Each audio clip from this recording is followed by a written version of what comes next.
Olá, querido professor, olá, querido aluno da nossa querida e gloriosa Escola Bíblica Dominical. O nosso desejo é que a paz do Senhor Jesus te encontre muito bem, aonde quer que você esteja nesse momento. Eu sou o pastor Kleber de Amorim e mais uma vez eu falo com vocês diretamente dos estúdios da ADC TV, a TV da Assembleia de Deus em Criciúma, Santa Catarina, aqui no sul do mundo. Como eu digo sempre na abertura das nossas pré-aulas, é sempre uma honra poder estar com vocês, somando no reino de Deus, neste exército que Deus levantou para em todos os domingos de manhã, plantados em igrejas locais, professores no Brasil e no mundo, na EBD, ensinam a Santa Igreja do Senhor a palavra de Deus e aparamentam os futuros obreiros da casa de Deus. Toda a gratidão por sua vida, toda a gratidão aí pelo seu like, toda a gratidão pelo seu compartilhamento do nosso material e a importância que você dá para este ministério, para esta obra, para este trabalho voluntário que nós fazemos aqui na ADC TV. Que o Senhor Deus te abençoe, então, por essa consideração para conosco. Pedimos que você continue orando por cada pessoa envolvida aqui nesse projeto, que você não enxerga por detrás das câmeras, mas que estão sempre aqui apostos para atender a obra de Deus e a nossa querida Escola Bíblica Dominical. Nós estamos no terceiro trimestre do ano de 2023, estudando com o pastor Douglas Batista, a Igreja de Cristo e o Império do Mal. Como viver nesse mundo dominado pelo espírito da Babilônia. Esta é a lição que nós estamos estudando nesse trimestre, além de muito bem encadernada, ela tem um conteúdo fantástico e extraordinário. Chegamos já na lição de número 6, que é proposta para o dia 6 de agosto do nosso ano corrente, o ano de 2023, e o título já está aí na tela. A desconstrução da masculinidade bíblica. Temos muito assunto e vamos começar então a nossa pré-aula. A leitura bíblica vai estar no livro de Ruth, no capítulo 4, nos versos 7 até o 12. Havia, pois, já de muito tempo este costume em Israel, quanto à remissão e contrato para confirmar todo o negócio, que o homem descalçava o sapato e o dava ao seu próximo, e isto era por testemunho em Israel. Disse, pois, o remidor a Boaz: toma-a para ti, e descalçou o sapato. Então Boaz disse aos anciãos e a todo o povo: sois hoje testemunhas de que tomei tudo quanto foi de Elimeleque, e de Quilion e de Malom, da mão de Noemi, e de que também tomo por mulher a Ruth, a Moabita, que foi mulher de Malom, para suscitar o nome do falecido sobre a sua herdade, para que o nome do falecido não seja desarraigado dentre seus irmãos e da porta do seu lugar. Disto sois hoje testemunhas. E todo o povo que estava na porta e os anciãos disseram: somos testemunhas. O Senhor faça a esta mulher que entra na tua casa como a Raquel e como a Leia, que ambas edificaram a casa de Israel, e há-te já valorosamente em Efrata, e faze-te nome afamado em Belém. E seja a tua casa como a casa de Pérez, que Tamar teve de Judá, da semente que o Senhor te der desta moça. Essa é, então, a nossa leitura bíblica. Boaz, ele está resgatando, ele está agora redimindo a vida de Ruth, a Moabita. E temos o texto áureo. O texto de ouro vai estar em Gênesis 2:15. E tomou o Senhor Deus o homem e o pôs no jardim do Éden para lavrar e para o guardar. E na verdade prática, nós temos o seguinte texto: o homem foi criado com qualidades que expressam virilidade, responsabilidade e liderança. A virilidade fala então dos atributos de um varão, e o termo varão é um homem bem afamado. E essas linguagens que parecem que já estão um pouco arcaicas no linguajar moderno e pós-moderno, elas têm conteúdos extraordinários. O varão é o homem excelente. A virilidade são as qualidades do homem excelente. E o homem excelente, ele assume as suas responsabilidades. Ele é um realizador e não um procrastinador, ou seja, aquela pessoa que sempre deixa que as decisões sejam tomadas amanhã, e esse amanhã nunca chega. Ou melhor, me ocorreu aqui agora, o irresponsável é aquele que sempre tomará as suas responsabilidades no amanhã do amanhã. Como não existe futuro do futuro, só existe futuro do presente, aquilo que você vai recebendo de Deus hoje, comece a tomar posse. Se responsabilize por aquilo que Deus está lhe dando como um projeto dele na sua vida, e aí então você fará que o teu hoje seja a base de um poderoso futuro amanhã. Então a virilidade, as qualidades do varão, a responsabilidade é algo inerente ao varão e também a liderança dentro da sua casa. A sociedade ela é estruturada hierarquicamente e a família também. Talvez você seja líder na tua casa e não seja o pastor presidente na sua igreja. Você é o líder da sua casa como homem, mas você não é o presidente da Câmara de Vereadores do teu município.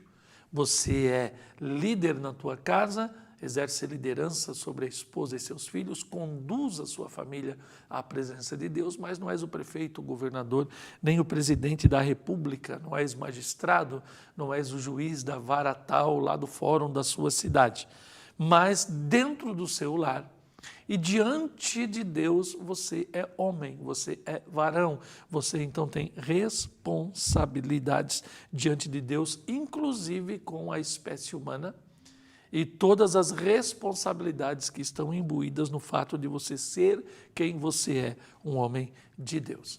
E aí, então, nós temos alguns subsídios para a gente entender essa lição. Quem foi Boaz? Boaz, no hebraico, significa força. Ele é um homem de Belém, ele é muito bem abastecido, ele é rico, ele é parente de Noemi e ele depois se torna esposo de Ruth, como está lá em Ruth 2, 1, Ruth também 4 e 13.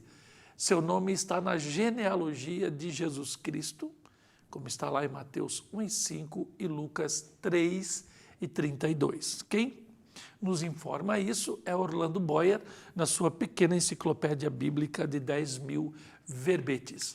E aí nós temos aqui de Henrietta Mears uma outra consideração acerca de Boaz.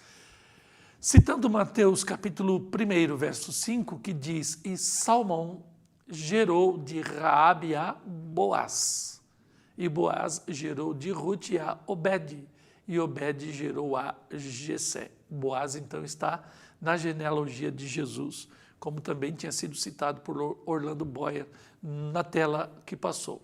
Então Boaz era filho de Raabe, a meretriz encontrada em Jericó. Vemos assim que a bisavó de Davi era moabita e seu bisavô meio cananeu.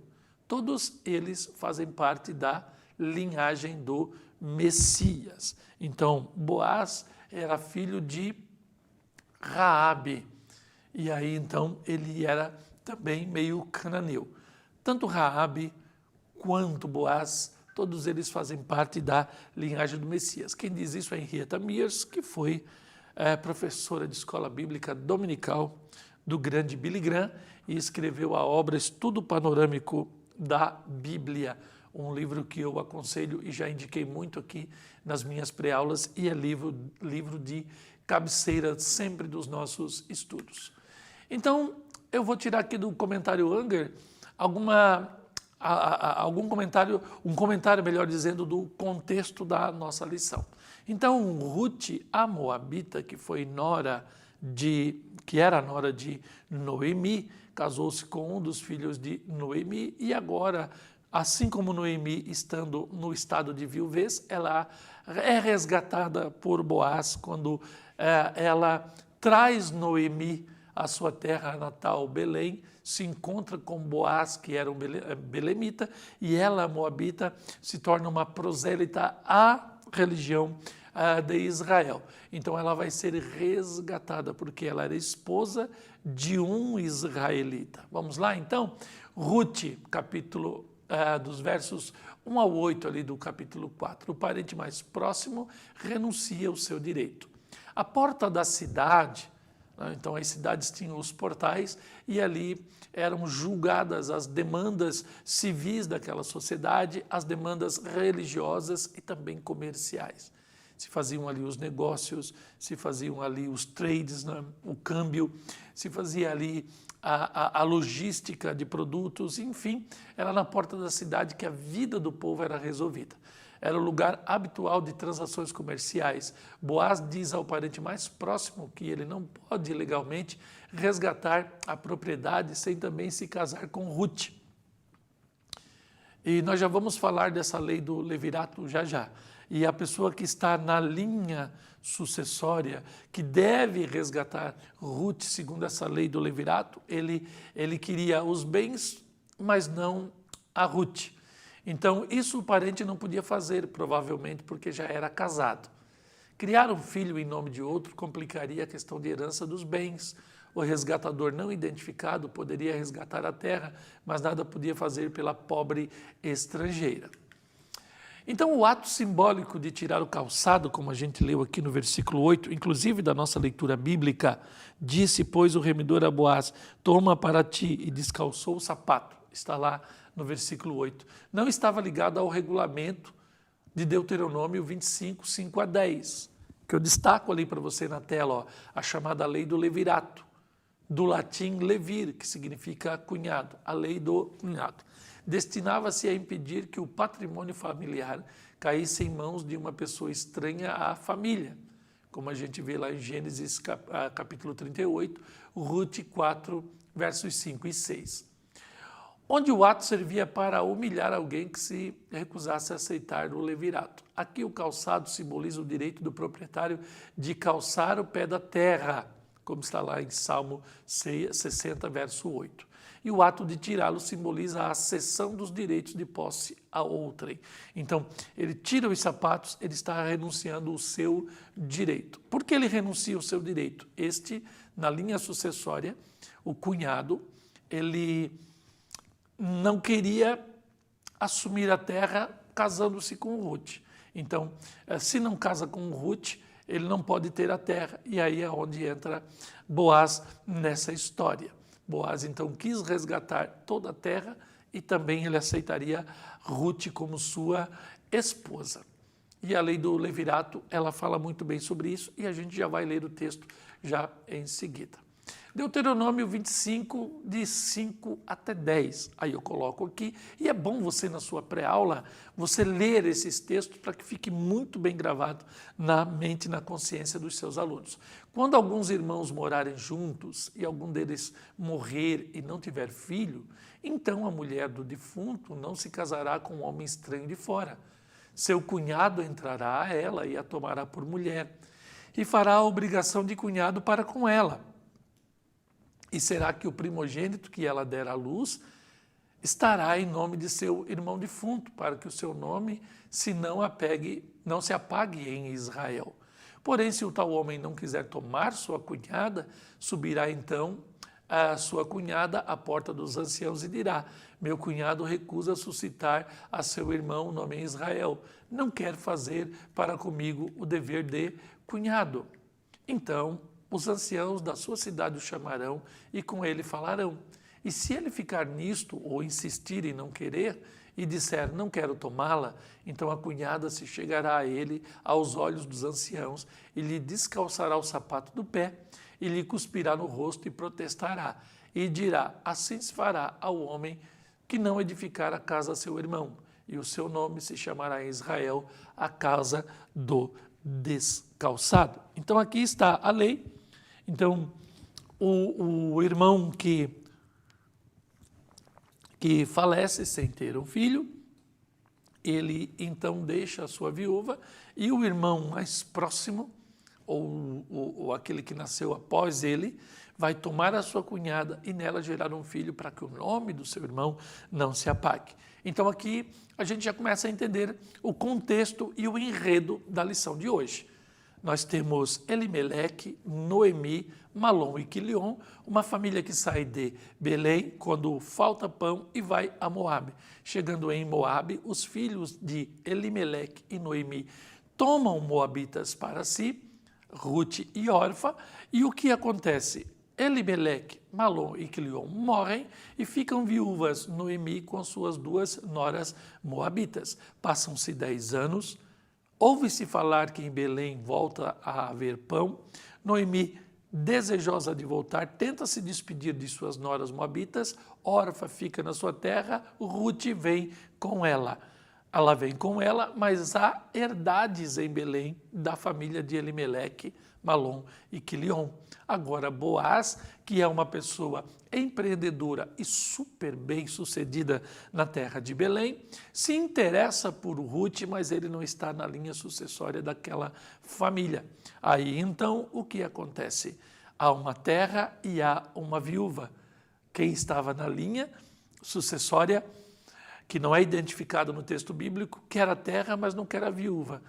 Boaz então vai à porta, protesta, e aí então aquele que tinha o direito descalça os pés e cede o seu direito. Nessa cessão dos direitos entra Boaz, assume a terra e assume Ruth, e aí então ele mostra todo o seu caráter, todas as suas virtudes como varão e responsabilidade. Então este é o enredo da nossa lição de hoje, de onde o nosso querido autor, o pastor Batista, vai então basear a sua aula e em cima da ação de Boaz, ele vai extrair aqui os conceitos da lição de hoje, da masculinidade bíblica idealizada na pessoa de Boaz. E na pós-modernidade, a desconstrução dessa masculinidade, dando lugar a um outro formato de homem, do homem pós-moderno. E aí temos a introdução da nossa lição, e vamos chegar no primeiro tópico agora da nossa lição. Os textos que eu trago para você nos slides que eu fiz aqui, eles são resumos do texto da lição, então eles são mais amplos e eu acabo resumindo para que a gente possa ter uma leitura mais rápida nesse momento. A síntese desse nosso primeiro tópico, o tópico diz a masculinidade bíblica, e a síntese do primeiro tópico é: Deus criou o homem com funções de prover e proteger a sua família, trazendo assim segurança à sua casa. Importante, professor, leia, enfatize os tópicos da lição e também a síntese. Quando você entra naquele tópico que geralmente é dividido em 3 subtópicos, você então anuncia a síntese e aí quando você for ministrar o conteúdo do tópico, a igreja já sabe do que os 3 tópicos estão falando. Aí você vem do tema para o tópico, do tópico você abre em subtópicos e a coisa vai ficando organizada na mente da sua classe. Então, a criação divina do ser humano. Deus é criador de todas as coisas, é um fato incontestável em nosso meio, e ele cria o ser humano e o define por sexo. Na pós-modernidade se troca a palavra sexo por gênero, porque ela é fluida, e como ela é fluida, ela pode ser interpretada de muitas maneiras. O sexo, ele é uma condição da natureza humana, ou seja, existe o sexo masculino e o feminino. O ser humano, ele existe sendo mulher ou sendo homem, homem e mulher. Esta diferenciação visa o complemento mútuo da união conjugal e ao desempenho dos papéis divinamente designados para cada um. Então, o costume e o hábito pós-moderno, que troca o papel da criação de homem e mulher por pessoas iguais na condição do sexo, vai até justificar esse comportamento com aquela palavrinha mágica, o amor. E aí nós temos uma palavra de C.S. Lewis que é extraordinária, que ele diz: quando o amor se tornar um Deus, na verdade ele se tornará um demônio.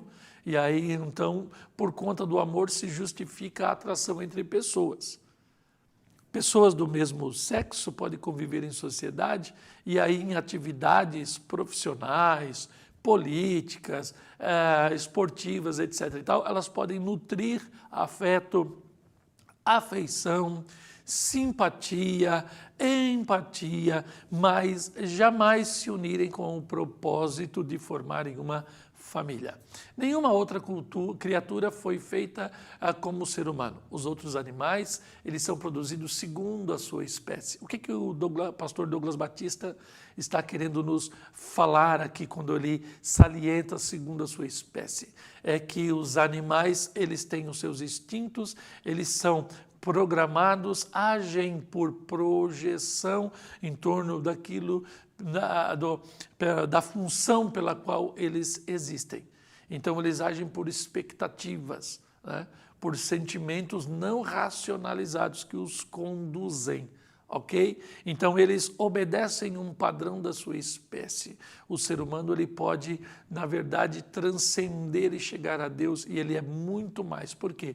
Porque ao criar o ser humano, o Senhor nos fez agentes morais livres, e aí ele estava olhando para si mesmo quando ele cria a humanidade. E nela ele coloca a sua imagem e a sua semelhança. Voltando aqui no primeiro tópico, como o ateísmo é a ideologia do limão azedo, como diz o pastor Luiz Saião, quando se olha para a criação, muitos questionam e vão em assuntos periféricos. A questão é que Deus, ele deixa na criação vários elos perdidos. O homem vem pelo um caminho e chega ali, é como se fosse uma estrada, tivesse um rio e há uma ponte.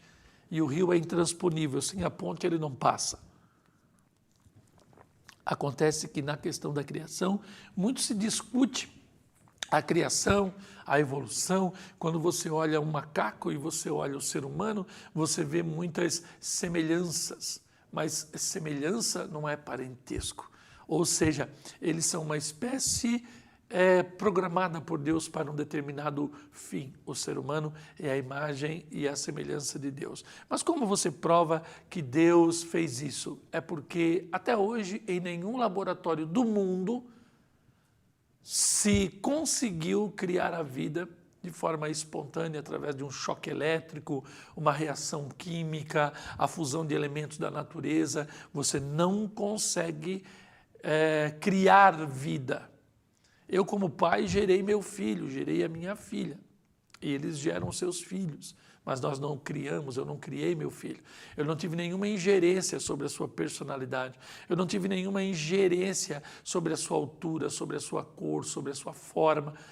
Eu não tive sobre a sua morfologia. Eu não tive isso porque a vida de Deus está em mim, ela passa por mim de geração em geração. E eu sou resultado desta vida que vem de geração em geração, me permitiu estar aqui e de mim outras vidas saíram. Eu complementarei os ciclos naturais da minha vida para me encontrar com Deus um dia, mas eu não tenho domínio sobre isso.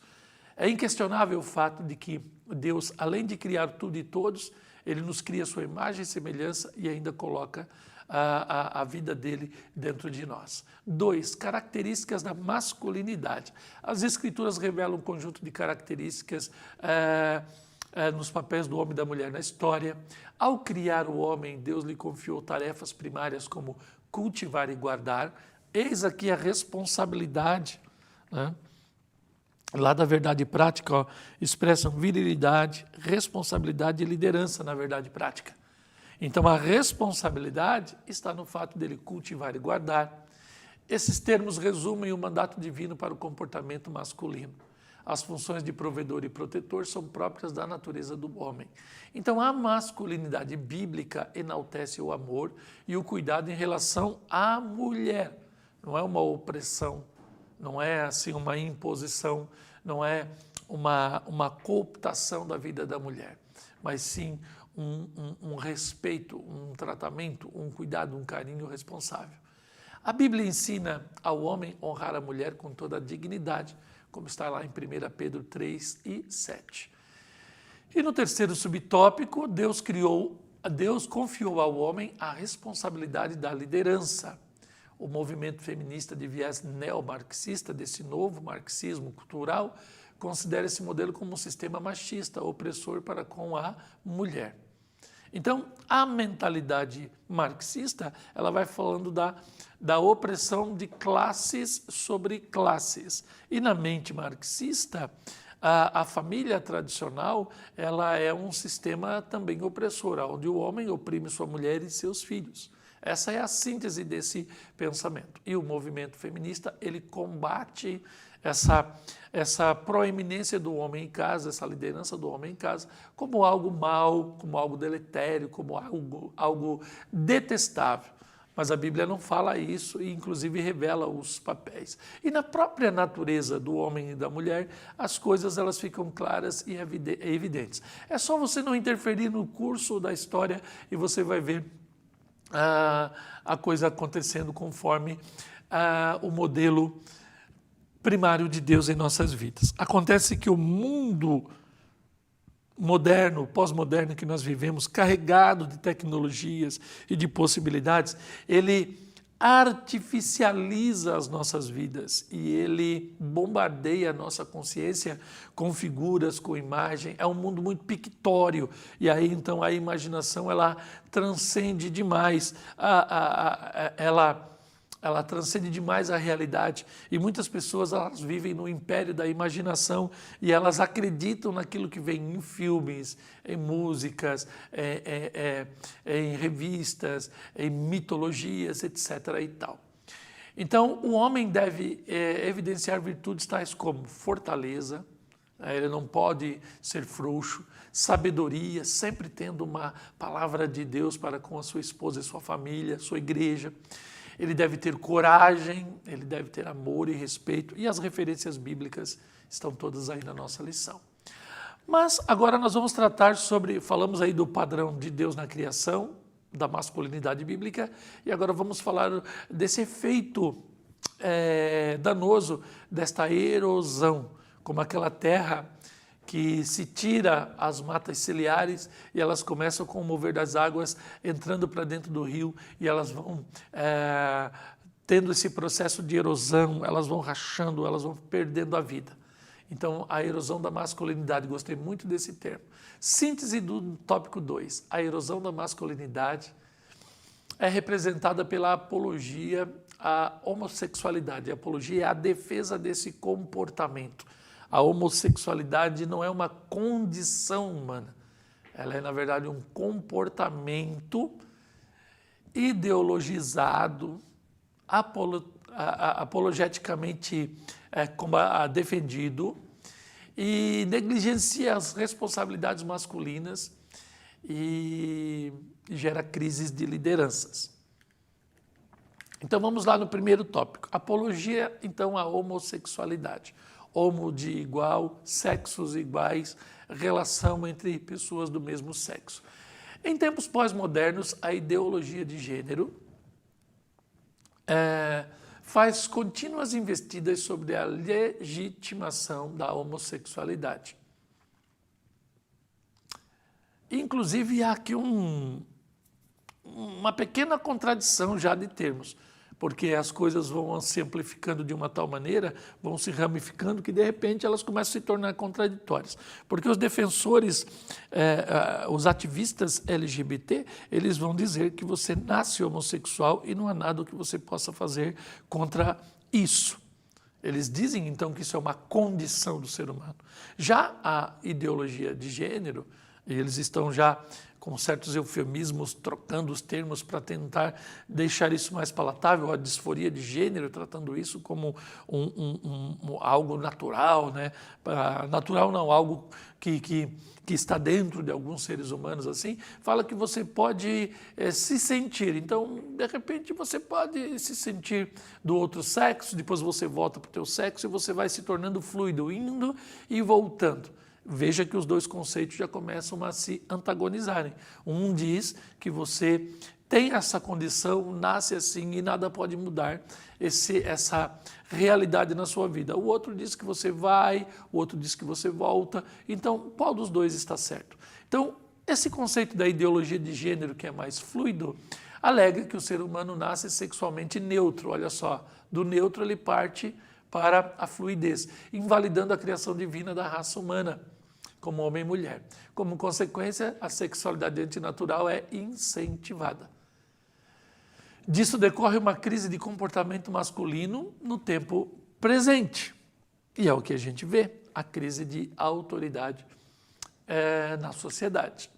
Então aqui eu coloquei como subsídio característica do pós-modernismo ou da pós-modernidade, que é um fenômeno que começa a ser gestado depois da Segunda Guerra Mundial e, sociologicamente falando, ele é reconhecido depois da década de 80 do século XX.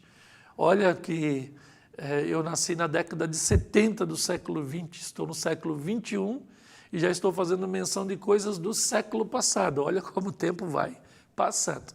Mas, enfim, já se detecta esse fenômeno da pós-modernidade, né? dessa nova era. E ela tem algumas características, como, explore bem isso na sua pré-aula desse próximo domingo. Isso aqui é muito interessante. A ausência de regras e valores muito rígidos, né? Então, o individualismo. Não existe mais uma verdade, existe a sua verdade. Essa é a lição desse ponto A. A ausência de regras, valores rígidos, e tudo está no individual, não no coletivo. B, pluralidade e diversidade. Como eles amam a palavra diversidade. E aí, quando você, por exemplo, estuda na ortodoxia bíblica a doutrina da Santíssima Trindade, você vai ver que na divindade há diversidade, mas há unidade. O Pai, o Filho e o Espírito Santo, eles operam, trabalham no mesmo propósito e no mesmo desejo. As pessoas da Trindade, e o conceito da Trindade é uma substância com pessoas distintas, isso está lá no nosso credo das Assembleias de Deus, que é o credo atanasiano, e aí o que acontece? Nós temos o mesmo Deus em substância, e nessa substância, Pai, Filho e Espírito Santo, pessoas distintas, mas iguais, elas estão nesta substância. É um mistério que a lógica humana não resolve. E aí o pós-modernismo vai falar de diversidade, mas esquece da unidade. Então existem leis, existem limites, existem regras, existem muros, existem instâncias, discricionariedade, aonde nós estamos colocados, inseridos, postos, e nós não podemos sair dos limites que nós temos. A terra é o limite da nossa habitação. A minha liberdade termina quando começa a do outro e assim vai. Então, não adianta eu querer ter igualdade e liberdade no mesmo ambiente, porque não vai dar. Então, eu posso pensar em diversidade, mas eu preciso entender que essa diversidade, ela sempre terminará em unidade. É um ciclo que vai e volta, se retroalimenta, se complementa e não dá de fugir dessa realidade. Então, a pós-modernidade, ela vai gerando anarquia por conta disso. Ela vai falando de diversidade e esquece da unidade. Ela vai falando de direitos, mas ela esquece dos deveres. C, combinações de tendências, gostos e estilos. Aqui tem o espírito da Babilônia, Torre de Babel, o mesmo idioma, o mesmo comportamento, todos indo para o mesmo lugar, na armadilha de Nimrod. Produção em série de cultura voltada para o consumo rápido. Então é o consumismo, liberdade de expressão e pensamento, que parece que já está sendo também agora atacada, porque temos que ter um pensamento único. Mistura entre realidade e imaginação. Aquilo que eu falei ali, o hiperrealismo. Aí você vê um filme como o Avatar, por exemplo. Você olha aquela série X-Men e você vê ali os Vingadores, os super-heróis, e você vai entrando para aquele mundo e você vai falando de metaverso, disso e daquilo, e você começa a imaginar que o mundo é assim, e quando você vê, você cria um neo-inferno de Dante, da Divina Comédia. A Bíblia não fala do inferno nos moldes lá da Divina Comédia. Mas quando você vai ver a cultura atual, ela pensa o inferno como Dante Alighieri e não como a Bíblia fala. E aí se imagina o diabo com chifrinho, o rabo pontudo, aquele tridente na mão, aquela coisa toda, o capeta cheio de escamas, e aí quando você vai para a Bíblia, você vai ver que a Bíblia fala de coisas bem diferentes. O que é isso? É a mistura da realidade, da imaginação, nesse hiperrealismo que chega às raias da loucura de pessoas estarem muitas vezes pregando esse hiperrealismo em vez do Evangelho, ou fazendo a fusão do Evangelho com isso, como é o caso do Coelho da Páscoa, como é o caso do Papai Noel no Natal. Você mistura tudo e dá essa coisa toda. Disponibilização de grande quantidade de informações. É muita informação e pouco processamento. Então é muita inteligência, racionalidade e pouca sabedoria. Incertezas e vazios existenciais. Nunca tivemos uma humanidade tão tecnológica e moderna, mas também tão deprimida e suicida. Então essas são características do pós-modernismo. Você sai do papel de Deus, do propósito teleológico, do fim útil do homem, da humanidade. E aí você vai pervertendo a criação, perde o sentido e no final a vida ela se torna algo ruim e muitos estão sofrendo, rodeados de cuidados. 2, responsabilidade negligenciada. Então Boaz, a gente já viu todo o contexto, ele é o modelo, o paradigma, o protótipo da masculinidade bíblica. E agora nós vamos ver isso sendo negligenciado na pós-modernidade. Em virtude da relativização da masculinidade, o modelo bíblico vem sendo abandonado e substituído por indivíduos de duplo ânimo, vacilantes e inconsequentes. Vamos ler Tiago 1:8 para que a gente entenda melhor o que o pastor Douglas Batista está dizendo. O homem de coração dobre é inconstante em todos os seus caminhos. É isso que está lá em Tiago 1:8. Vou repetir. O homem de coração dobre é inconstante em todos os seus caminhos. Então, a pós-modernidade gera homens assim, de coração dúbio ou dobre, incapazes de sustentar a sua própria casa, não pelo desemprego, mas pela aversão ao trabalho. Então, são preguiçosos. Os efeitos desse comportamento são desajustes familiares e divórcio. E aí você vê pessoas na pós-modernidade que perderam o sentido da vida, que não conseguem resolver-se consigo mesmas, manterem relacionamentos, não conseguem casar, mas ficam na casa dos seus pais, não permite que o ciclo da vida ele se complete para que a vida prospere e todos sejam felizes. E aí a gente começa a ver como se fosse numa linha de produção. A gente está vendo ali os setups desordenados, a linha de produção toda quebrada, e aí você vai vendo congestionamento, gargalos e a confusão começa a acontecer. Então, quando o homem assume a sua responsabilidade, a fluidez no processo histórico na sua vida, as coisas vão acontecendo e a bênção de Deus vai entrando nessas famílias. Crise de liderança é o subtópico 3. A crise de modernidade tem gerado homens incapazes de exercer liderança. Eles não são resolvidos consigo mesmos. Eles vivem no hiperrealismo, eles vivem dominados pela imaginação, misturando a imaginação com a realidade, criando uma realidade virtual que não existe. Então, uma sociedade sem líderes eficazes transforma-se em uma anarquia. Arque é governo, a é negação ao governo, e nós estamos vendo que essa geração de homens de coração dobre na pós-modernidade, eles, além de serem preguiçosos, vacilantes, irresponsáveis, eles terceirizam as suas responsabilidades como Adão no Éden e colocam a culpa em todos. Aí não tem mais pastor que presta, pai que presta, sacerdote que presta, político, presidente, governador, prefeito que presta, juízes, todos são culpados, menos esta pessoa. No período do profeta Ezequiel, Jerusalém estava imersa nessa corrupção.